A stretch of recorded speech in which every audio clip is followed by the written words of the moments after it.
Good evening, and welcome to the 6 o'clock news. Tonight, we have a special program discussing security and privacy in the internet age.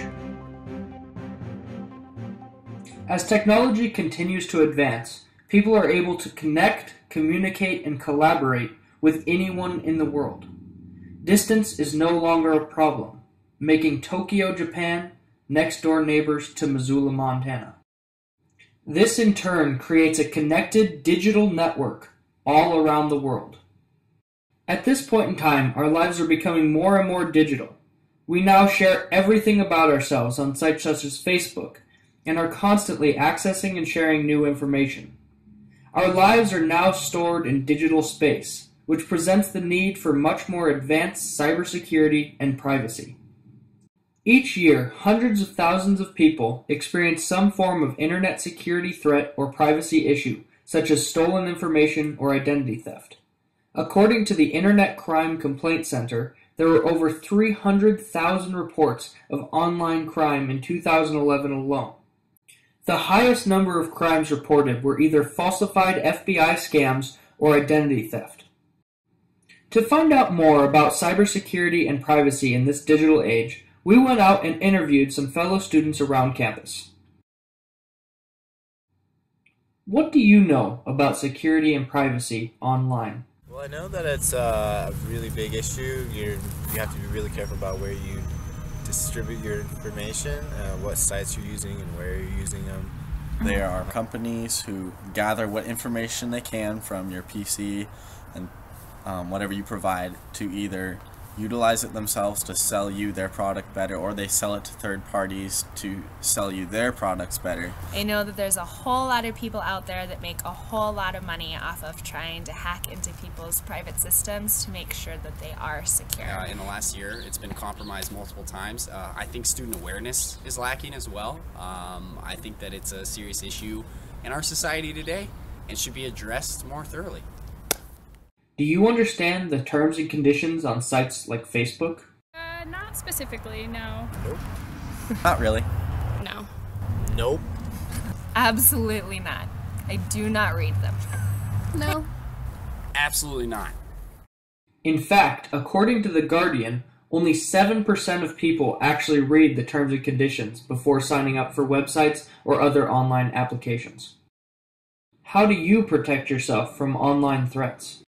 I do change up my password. I use 3 different passwords. I use two-step verification for Google, which means that every time I log in from a new device, it text messages me a 4-digit passcode, and I have to enter that in order to verify that it's my account. I use AdBlocker Plus for Google Chrome. I use HTTPS, which is basically it tries to encrypt your traffic wherever you go. I also use tracking blockers from AVG. Yeah, I have an antivirus that scans the computer like every couple days. My main preventative action is to just not distribute out my information to any sort of site that I perceive to be false or just sketchy, really.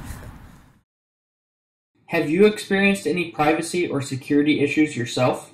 Yeah, I got an email from what I thought was a well-known company, and it was a spam link, and it just took over my whole computer. My Apple account got hacked a couple months ago, and I kept getting emails that my password was getting changed, so I had to contact Apple and get that fixed. With my student email, I have gotten emails from random people asking me if I want to make $200 a day on the computer. I've gotten junk emails galore. I'm sure that pertains to everyone, but I haven't had any serious issues outside of that. So. If someone was able to access your phone, what would they have access to? I don't have too much besides Facebook and Amazon, but I do have my email, so I think a lot of passwords and stuff can be changed via my email.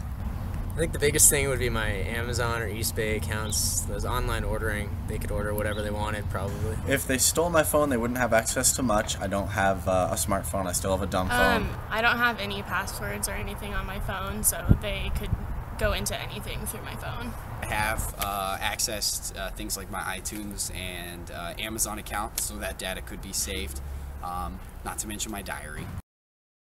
As technology continues to expand and advance, the need for better security and more reliable privacy measures increases immensely.